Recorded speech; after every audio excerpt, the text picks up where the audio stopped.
Assalamu alaikum dear students, welcome to English Keys channel. I am Muhammad Naeem and today we are going to study a poem Good Timber of English grade 11 KPK Untitled Board. तो आज हम इस poem को पढ़ेंगे। आपने इस video को and तक देखना है। इसके अंदर हम पोइम की रीडिंग भी करेंगे, पोइम की पैराफ्रेजिंग भी करेंगे, पोइम के हम क्वेश्चन आंसर्स भी करेंगे और जो बुक के अंदर इसका ग्रामर का पोर्शन दिया हुआ है वो भी हम आज की इस क्लास के अंदर करेंगे। अगर आपने चैनल को सब्सक्राइब नहीं किया तो चैनल को सब्सक्राइब कर लें, और अगर आपने पुरानी वीडियोस नहीं देखी तो चैप्टर नंबर 1 और चैप्टर नंबर 2 की वीडियोस भी आपको, उनके लिंक्स आपको डिस्क्रिप्शन से मिल जाएंगे, उनको भी आप देख लें। तो चलें, सबसे पहले हम पोइम की रीडिंग स्टार्ट करते हैं। It's a very beautiful poem and इस पोइम का ये हक बनता है कि इसको प्रॉपर तरीके से, जिस तरह पोइम पढ़ी जाती है उस तरह से इसको गा के, उसको सिंगिंग और इसके जो रिदमिक पैटर्न्स हैं उसके मुताबिक इसको पढ़ा जाए। तो चलें पोइम की रीडिंग को स्टार्ट करते हैं। The tree that never had to fight for sun and sky and air and light, but stood out in the open plain and always got its share of rain. The tree that never had to fight for sun and sky and air and light, but stood out in the open plain and always got its share of rain. Never became a forest king, but lived and died a scrubby thing, the man who never had to toil to gain and form his patch of soil, who never had to win his share of sun and sky and light and air, never became a manly man, but lived and died as he began. Good timber doesn't grow with these, the stronger wind, the stronger trees. The further sky, the greater land, the more the storm, the more the strength. By sun and cold, by rain and snow, in trees and men good timbers grow. Where thickest lies the forest growth, we find the patriarchs of both, and they hold counsel with the stars, whose broken branches show the scars of many winds and much of strife. This is the common law of life. You see how beautiful this poem is. Now let's read it line by line and paraphrase it. So the poet says that the trees that never had to fight for sun and sky and air and light, but stood out in the open plain and always got its share of rain, like a tree who never had to fight, and who never had to fight to, to capture and snatch his share of sun, like light and air and light, but stood out in the open plain, like एक ऐसा दरख्त जो बिल्कुल जो है ना वो वादी के अंदर जो बड़ा हुआ, और वादी के अंदर ही वो क्या कहते हैं उसकी परवरिश हुई। Never became a forest king, इस तरह का जो दरख्त होता है वो कभी भी जंगल का बादशाह नहीं बनता, वो कभी भी फॉरेस्ट किंग नहीं बनता, बल्कि क्या होता है, but lived and died a scrubby thing, कि ऐसा जो दरख्त होता है, ऐसा जो दरख्त होता है वो क्या होता है, but lived and died a scrubby thing, एक टुंड मुंड सा, एक बिल्कुल छोटा सा दरख्त जो है उसकी सूरत में वो मर जाता है और उसकी कोई वैल्यू नहीं होती, वो कभी भी एक तनावर दरख्त नहीं बन सकता। अब आगे अगले स्टैंजा के अंदर पोइट क्या कहता है, the man who never had to toil, एक ऐसा आदमी जिसको कभी भी खुदाई नहीं करनी पड़ती, जिसको कभी भी अपने खेत के अंदर मेहनत नहीं करनी पड़ती to gain and farm his patch of soil, अपनी जो मिट्टी है, अपनी जो ज़मीन है उसके उसके अंदर सब्ज़ा उगाने के लिए, उसके अंदर खेत उगाने के लिए, जिसको कभी मेहनत ही नहीं करनी पड़ी। Who never had to win his share of sun and sky and light and air, जिसको कभी भी अपनी फसल के लिए जो है वो जो जितने भी लवाजमात होते हैं, जैसे फसल को हवा चाहिए होती है, पानी चाहिए होता है, ठीक है, उसको रोशनी चाहिए होती है, तो उस सब के लिए कभी भी उसको जतन नहीं करना पड़े, कभी मेहनत नहीं करनी पड़ी। तो ऐसा जो शख्स होता है, never became a manly man but lived and died as he began, कि ऐसा शख्स जिसने अपनी ज़िंदगी में कभी मेहनत नहीं की, जिसने अपनी ज़िंदगी में कभी तगोदो नहीं की, जिद्दोजहद नहीं की, वो क्या होता है, वो कभी भी एक मैनली मैन नहीं बनता, एक वो जिसको हम कहते हैं ना, उसके अंदर आदमियत जो है वो उजागर नहीं होती, but lived and died as he began, बल्कि जैसे ही वो, तो ऐसे ही है कि जैसे वो पैदा होते ही वो आदमी मर गया हो। आगे वो थर्ड स्टैंजा के अंदर एक नया जो है वो सिनेरियो क्रिएट करता है और कहता है कि गुड टिम्बर, टिम्बर बेसिकली कहते हैं लकड़ी को, लकड़ी के अंदर जो वो लकड़ी जो काबिल इस्तेमाल लकड़ी होती है उसको हम टिम्बर कहते हैं। एक तो उसकी शाखें होती हैं और उसके पत्ते होते हैं, उसको हम टिम्बर नहीं कहते। जिसके अंदर काबिल इस्तेमाल लकड़ी होती है, जिससे फर्नीचर बनाया जाता है, जिसको बाकी दीगर इस्तेमाल के लिए जो लकड़ी इस्तेमाल की जाती है, जो कारामद लकड़ी होती है, उसको हम टिम्बर कहते हैं। तो पोइट कहते हैं good timber does not grow with ease, the stronger wind the stronger trees, कि जो अच्छी लकड़ी होती है वो आसानी से जो है ना वो बड़ी नहीं होती, उसकी नशोनुमा इतनी आसान नहीं होती। The stronger wind the stronger trees, कि जिस दरख्त को जितने हवा के सख्त थपेड़े लगेंगे, जितनी सख्त हवाएं उसके ऊपर चलेंगी, द स्ट्रॉन्गर ट्रीज, वो दरख्त उतना ही ज़्यादा क्या होगा, मजबूत होगा। The further sky the greater length, जितना उस दरख्त के ऊपर जितना आसमान जो है वो ऊंचा होगा, उसकी लेंथ भी क्या होगी, उतनी ही ऊंची होती जाएगी। The more the strong the more the strength, उस दरख्त को जितने ज़्यादा तूफ़ानों का सामना करना पड़ेगा उतनी ही उसकी क्या होगी, स्ट्रेंथ बनेगी। ठीक है, वो कहते हैं ना, नामी बगैर मेहनत के कोई नहीं हुआ। ठीक है, कि जो मेहनत है उसके बगैर तो किसी का भी नाम नहीं, किसी शख्स का नाम नहीं बनता। By sun and cold, by rain and snow, ऐसे दरख्त जिनके ऊपर सूरज की गर्मी भी पड़ती रही हो, जिन्होंने सर्दी की सख्तियाँ भी सही हों। बाय रेन एंड स्नो, जिसके ऊपर बारिशें भी होती रही हों और जिसने बर्फ़बारियाँ भी देखी हुई हों।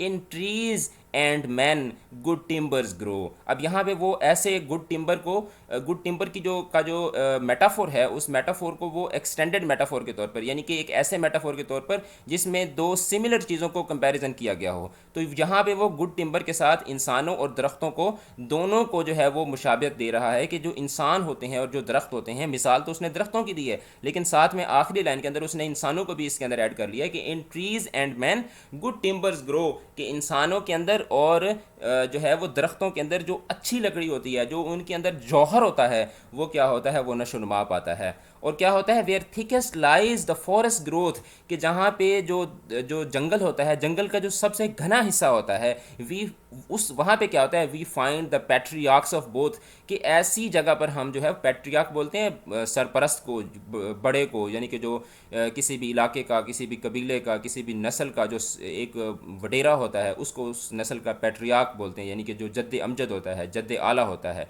जो सबसे बड़ा जो बाप होता है किसी भी कबीले का, किसी भी जो है वो नस्ल का, उसको उसका उस नस्ल का पैट्रियार्क बोलते हैं।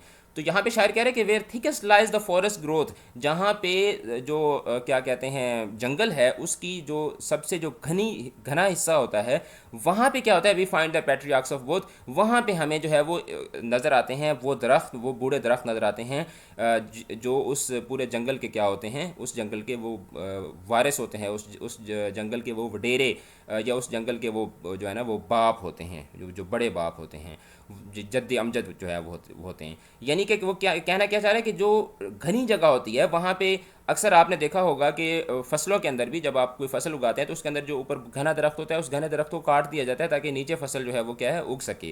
क्योंकि वो जो नीचे हम जो फसल उगाते हैं, कपास उगाते हैं या हम गंदम उगाते हैं, वो नन्हे मुन्ने बेचारे पौधे होते हैं, उनके अंदर इतनी उनके अंदर कुव्वत नहीं होती कि वो उस बड़े दरख्त के साथ कंपटीशन करके तो वो वहाँ पे अपनी जगह बना सकें। तो यहाँ पे राइटर बड़ा बड़ा टेक्निकली और बड़ा ब्यूटीफुली इस सिनेरियो को बयान करता है कि जहाँ पे जंगल के अंदर जो सबसे घना जंगल हो ना, वहाँ पे आप जाके देखें, घने जंगल में आपको जो बड़े बड़े दरख्त नजर आएंगे ना, तो आपको पता चलेगा कि ये कंपटीशन से जीत कर आए हैं। ये मतलब यहाँ पे हो सकता है कि इनको सही तरीके से एक वक्त में यहाँ पे इनको जो है वो रोशनी भी ना लगती हो, एक वक्त में इनको हो सकता है कि पानी भी उस तरह से ना मिल सकता हो, क्योंकि घना जंगल है ना, कंपटीशन वहाँ पे ज़्यादा है। ठीक है, एक दरख्त है वो अकेला खड़ा हुआ है, मतलब 1 एकड़ के अंदर एक दरख्त खड़ा हुआ है, और दूसरी जगह है कि 1 एकड़ के अंदर 1000 दरख्त है। तो आप मुझे ये बताएं कि 1 एकड़ के अंदर जो एक दरख्त लगा हुआ है उसके पास तो बहुत सारे रिसोर्सेज हैं, वो तो पूरे एकड़ के जो मिनरल रिसोर्सेज हैं या पानी है या मतलब उसको गर्मी भी, धूप भी आसानी से लग रही है। लेकिन जहाँ पे 1000 लगे हुए हैं वहाँ पे फिर कंपटीशन ज़्यादा होगा। तो कह रहे हैं कि we find the patriarchs of both, तो ऐसी घनी जगहों पर हमें जो है वो इंसानों के भी, यानी कि इंसानों के भी आपको जो है ना वो पैट्रियार्क्स नजर आते हैं। यानी कि मिसाल वो देना चाह रहे हैं कि यहाँ पे कंपटीशन ज़्यादा हो, यानी कि एक ऐसी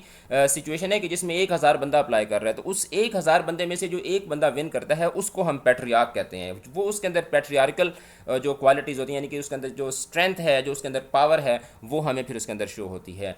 and they hold council with the stars whose broken branches, show the scar, कि सितारों के साथ बातें करने का दावा वही कर सकते हैं whose broken branches show the scar, के जिनके मतलब दरख्तों की मिसाल दे रहा है, और यही हम इंसानों के ऊपर भी अप्लाई कर सकते हैं कि जिस दरख्त की टहनियाँ जो हैं वो नज़र आ रहे हो कि इस दरख्त ने बहुत सितम खाए हैं, इस दरख्त ने बहुत मुसीबतें झेली हुई हैं, तो फिर ऐसा दरख्त जो है वो इतनी बुलंदी पर पहुँचता है कि वो फिर सितारों से बातें करता है। तो इसी तरह से इंसानों के अंदर है कि इंसानों के अंदर भी वो इंसान सितारों से बातें करने का मतलब है कि मतलब बड़ी बड़ी बातें करना, कि सितारों के साथ काउंसिल होल्ड करना, सितारों के साथ जाके बातचीत करना। तो ऐसा जो मनसब है उसके ऊपर वही शख्स ही फायज होता है जिसने अपनी ज़िंदगी के अंदर ज़ख्म खाए हुए हों, जिसने चोटें खाई हुई हों, जिसने अपनी ज़िंदगी के अंदर मुसीबतें बर्दाश्त की हुई हों, of many events and much of strife.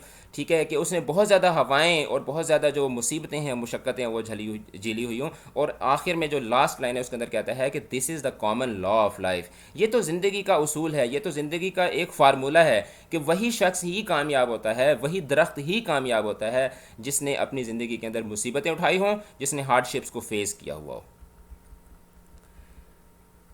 So let's read about the poet Douglas Malloch. He was born on 5th of May 1877 and he died on 2nd of July 1938, and he was an American poet, short story writer and associate editor of American Lumberman, a trade paper in Chicago. He was known as Lumberman's poet both locally and nationally, and he is noted for writing Round River Drive and Be the Best of Whatever You Are, in addition of many other creations. इसकी poem है Be the Best of Whatever You Are. It is a very wonderful poem.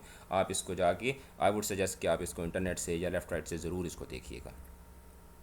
So important words और उनके meanings को देख लेते हैं। Scrubby things, inferior in size और quality. Patch of soil, area of land और soil where grass growing on it. अच्छा, manly man कौन से होते हैं? A manly man is a man that is usually stoic, hard working and self discipline. He is he will complete the tasks he is given and would only rarely give up. When the odds are against him, he recognizes his faults and admits that he is not a perfect being, just like everyone else.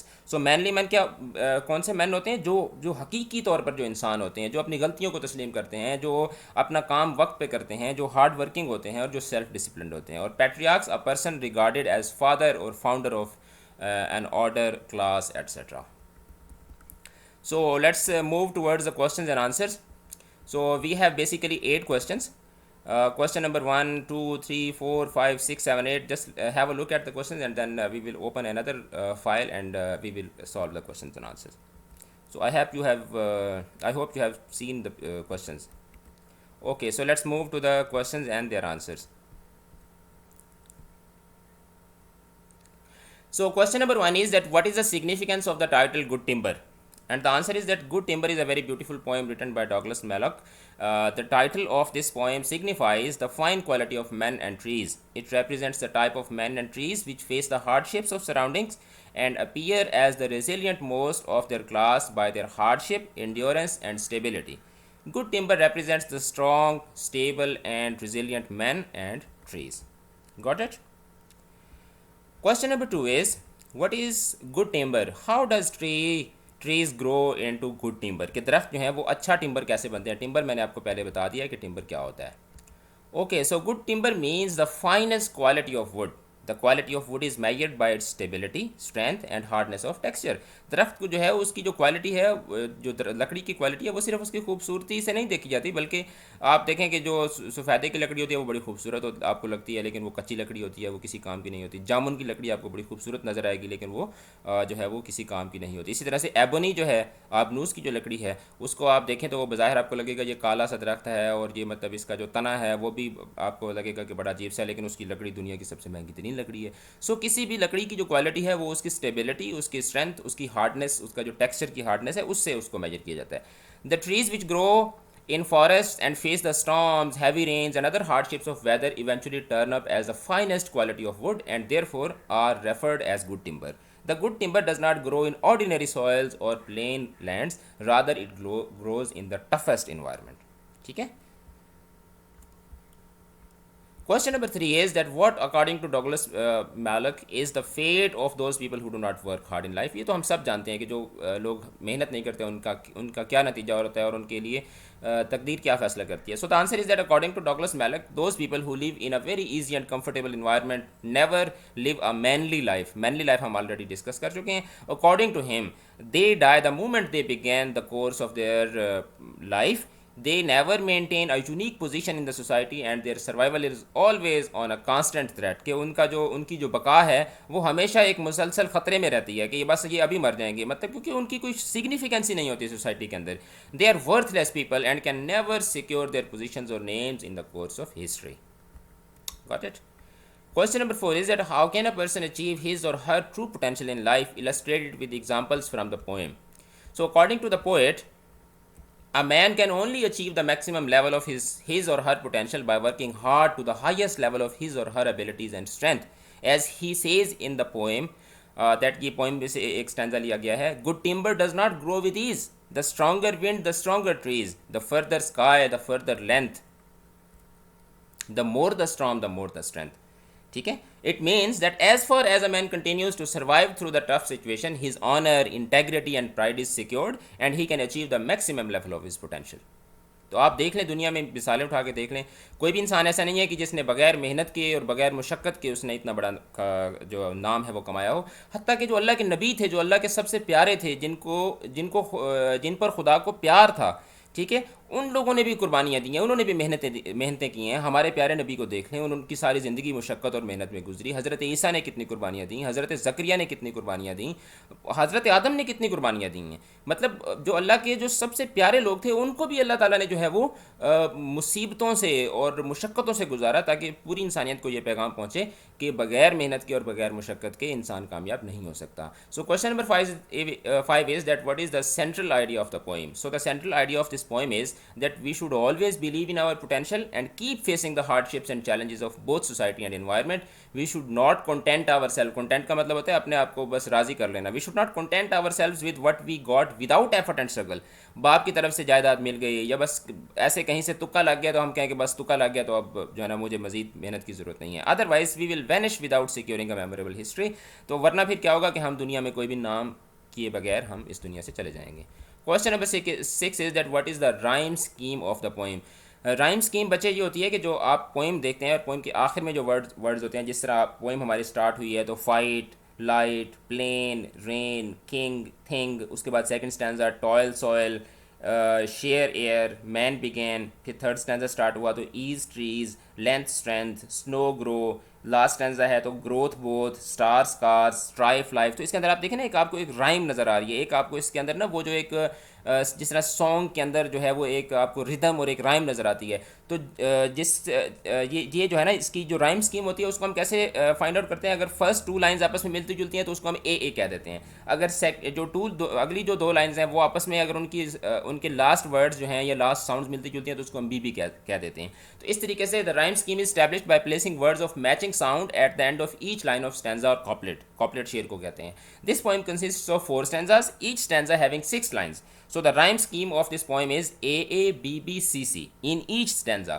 Sometimes ये भी होता है कि हर stanza की अपनी rhyme scheme होती है और समटाइम्स ये होता है कि 4 स्टैंजाज होंगे या 3 स्टैंजाज होंगे तो वो सारे के सारे एक ही राइम स्कीम पे लिखे हुए होते हैं. तो ये वो पोइम है जिसके 4 स्टैंजाज हैं, हर स्टैंजा के अंदर 6 लाइन्स हैं और चारों स्टैंजा का एक ही राइम स्कीम है. Got it. Question number 7 is an extended metaphor is a poetic device in which two unlike things are compared in a series of lines of a poem. यानी 2 मुख्तलिफ चीज़ें होती हैं, जिस तरह यहाँ पे इंसान को और जो अच्छी लकड़ी होती है, मतलब इंसान में भी मतलब अच्छे इंसान को अच्छे टिम्बर के साथ और जो बिल्कुल निकम्मा इंसान है उसको एक ऑर्डिनरी या स्क्रबी जो है ना वो ट्रीज़ के साथ उसको एग्जाम्पलीफाई किया गया, उसको कंपेयर किया गया है. So give the examples of extended metaphor from the poem good timber. तो इस गुड टिम्बर पोएम के अंदर आपने एक्सटेंडेड मेटाफोर की एग्जांपल्स ढूंढनी है. So the examples of extended metaphor in this poem are, ये इसकी एग्जांपल्स हैं जो आपको ब्लू में नज़र आ रही हैं. जैसे the trees that never had to fight. अब यहाँ पे वो ट्रीज़ की बात कर रहा है, फिर इन्हीं ट्रीज़ को वो कौन से इंसानों के साथ वो रिजेंबल कर रहा है, the man who never had to toil. तो ये दोनों जो यानी कि वो दरख्त और ये इंसान, ये दोनों क्या हैं आपस में, इन दोनों को कंपेयर किया गया है एक्सटेंडेड मेटाफोर के जरिए. दूसरी एग्जांपल क्या है, but lived and died a scrubby thing. But lived and died as he began. ये दोनों जो हैं ये फर्स्ट स्टैंजा की जो है वो लाइंस हैं, ठीक है। फर्स्ट स्टैंजा की फर्स्ट लाइन है और ये सेकंड स्टैंजा की फर्स्ट लाइन है। ये फर्स्ट स्टैंजा की लास्ट लाइन है और ये सेकंड स्टैंजा की लास्ट लाइन है, जिसके अंदर मतलब निकम्मे इंसान को और निकम्मे दरख्त को आपस में एक्सटेंडेड मेटाफोर के जरिए क्या किया गया है, कंपेयर किया गया है। थर्ड एग्जाम्पल क्या है, the word good timber is used as extended metaphor for both man and trees symbolically. It represents both man and trees of good qualities as and the poet describes them as in trees and man good timber grows। तो ये जो line है in trees and man good timber grows, इस line के ज़रिए poet जो है उसने अच्छे इंसानों और अच्छे दरख्तों को दोनों को एक्सटेंडेड मेटाफोर के तौर पर एक ही लाइन के अंदर जो है वो कंपेयर किया है। Got it? Question number 8 and last question is that what is alliteration? Give its examples from the poem Good Timber। Alliteration क्या होती है? So the occurrence of the same letter or sound at the beginning of adjacent, adjacent जो बिल्कुल साथ जुड़े हुए हैं और closely connected या बिल्कुल जो थोड़े से फासले पर हों, words is called alliteration। यानी कि जिस तरह the cat called cow, अब कैट के शुरू में भी सी आ रहा है, कार्ड के शुरू में भी सी आ रहा है, काउ के शुरू में भी सी आ रहा है। तो इस तरह के जो वर्ड्स होते हैं जो बिल्कुल साथ साथ आते हैं और उनकी जो साउंड्स होती हैं, ठीक है, वो या उनके जो लेटर्स होते हैं वो क्या होते हैं, वो सेम होते हैं। तो इस तरह की जो क्या कहते हैं सेंटेंस की जो अरेंजमेंट है उसके अंदर जो अरेंजमेंट ऑफ वर्ड्स है उसको एलिट्रेशन कहा जाता है। तो examples of alliteration in the poem are as given below. 4 example इसमें से मैंने निकाली हैं। मैनली मैन, तो अंडरलाइन भी मैंने किया हुआ है कि इसमें मैनली मैन के अंदर आप देखें ये एलिट्रेशन है।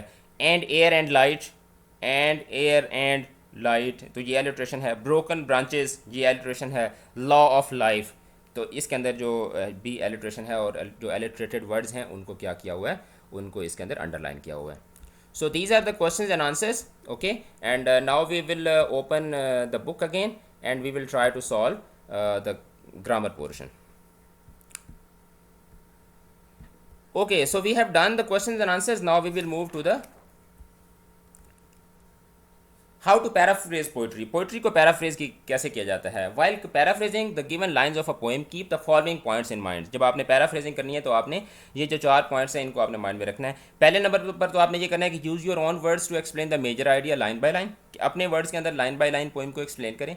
Paraphrasing isn't the same as explicating और एनालाइजिंग अ पोइम। एक तो होता है पोइम का एनालिसिस या उसकी एक्सप्लेनेशन। तो एक्सप्लेनेशन में तो आप द पोइट सेज एंड वो सारी फिर आप अपनी जो आपको उसमें से समझ आ रही होती है वो आप करते हैं। और जो एनालाइज कर रहे होते हैं पोइम को, तो उसमें भी आप जो है वो एक लंबा पैराग्राफ लिखते हैं और उसको क्रिटिकली देखते हैं। द गोल, इस पैराफ्रेजिंग का गोल क्या है? The goal is to paraphrase the idea in your own words without evaluating और addressing the author's hidden message और अंडरलाइंग थीम। अब पैराफ्रेजिंग मैं बड़ा इसका सिंपल डेफिनेशन बच्चों को बताता होता हूँ कि एक होता है फ्रेज होती है। फ्रेज एक किसी भी सेंटेंस के छोटे टुकड़े को कहते हैं, ठीक है।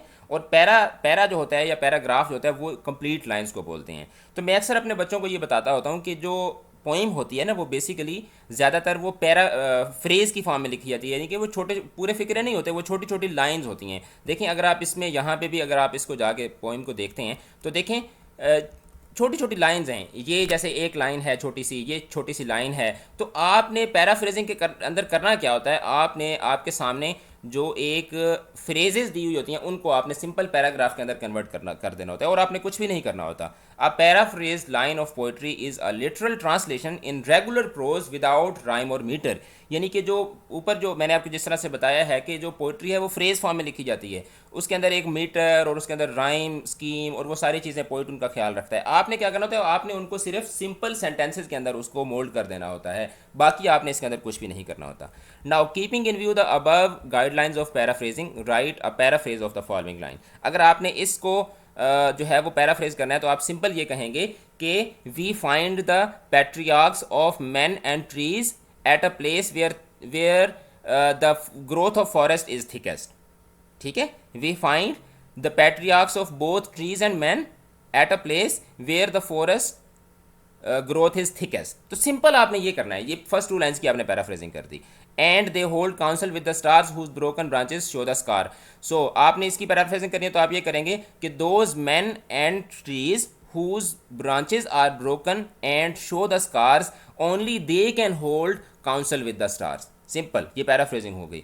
Of many winds and much of strife, this is the common law of life, that there are many principles and laws of life, and there are many principles of hardships, okay, and this principle is one of the common law of life. ठीक है, so this is how you have to paraphrase. Now you have to read the poem Good Timber carefully and write a paragraph in retrospection about the feeling that the poem evoked you. यानी कि आपको इस poem को पढ़कर जो आपको feeling आई है उसके ऊपर आपने एक पैराग्राफ लिखना है. तो this you can do by yourself, and this is a very easy poem. Okay, so now we move to the vocabulary and grammar portion. Consult dictionary for the following words related to politics and then fill in the blanks with them. ये आपको words दिए हुए हैं, इनके साथ आपने जो है वो fill in the blanks fill करनी है. आपने देखना है कि कौन सा वर्ड कहाँ पे आएगा. I would like to vote, यहाँ पे फर्स्ट में टू वोट आएगा. I would like to vote for your party but I disagree with your policies on free trade. मतलब इसमें से आप देखें, इसमें इलेक्टोरेट भी नहीं आ सकता, रेफरेंडम भी नहीं आ सकता, प्रोपेगेंडा भी नहीं आ सकता, ओपिनियन पोल्स भी. तो इसके अंदर क्या आएगा, ऊपर फर्स्ट में टू वोट आएगा, इसमें पॉलिसीज़ आएगा. The election was thrown into chaos. Chaos का मतलब होता है स्टेट ऑफ नथिंगनेस, जिसमें मतलब सारी बिगाड़ हो जाए और मतलब ऐसे एक क्या कहते हैं कि एक फसाद की कैफियत पैदा हो जाए. The election was thrown into chaos when two of the polling stations were destroyed in fire and several ballot boxes went missing at the close of voting. ठीक है. Number 3 is the opposition party won a large majority in the new electorate. Electorate मतलब election. In the new electorate and the government accepted defeat. Number 4 is that the government lost the election because it had lost the trust of the parliament after more than a decade in power.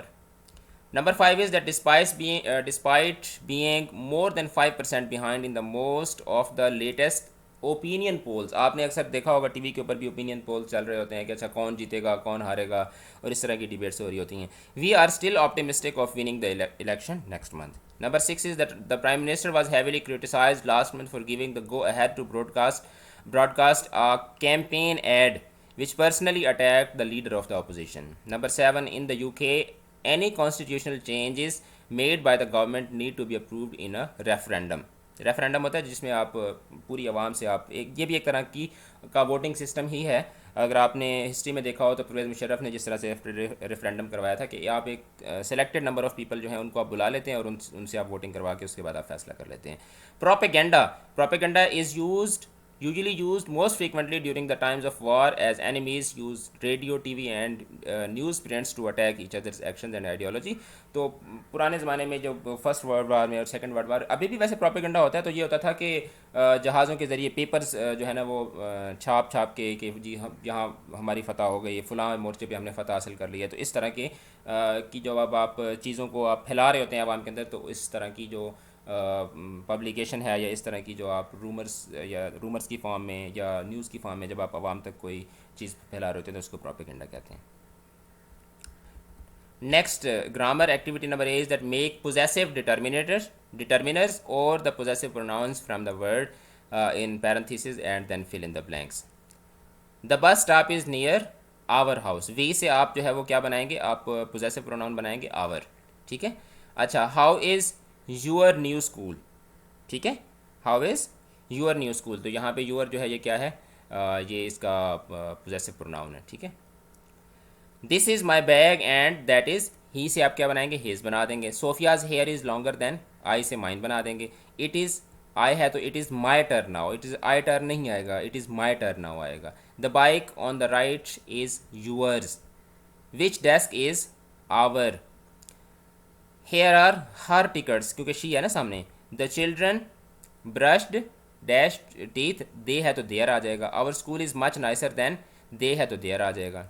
Activity number B is that fill in the blanks using the personal pronoun in brackets in its subject or object form or as a possessive determiner or a possessive pronoun. तो very easy exercise है. We can phone our grandma and ask. she है तो हर आ जाएगा. Are they your friends, they का they ही आएगा. she है तो she is working on her presentation. Excuse me, can I ask a question. I है तो यहाँ पे excuse me आएगा. अच्छा, दे है तो they can ride their skateboards. अच्छा, number 6, he is his friend. Okay. This is not my jacket, mine was blue. My was blue नहीं आएगा, माइन वाज ब्लू. ठीक है, पोजेसिव प्रोनाउन बनाना है आपने. Okay, eighth one is she brought it for her. These two cats are, we है तो our आएगा, ठीक है। अच्छा, tenth and last one, they don't eat potatoes because they don't like them. So that is the end of today's lecture.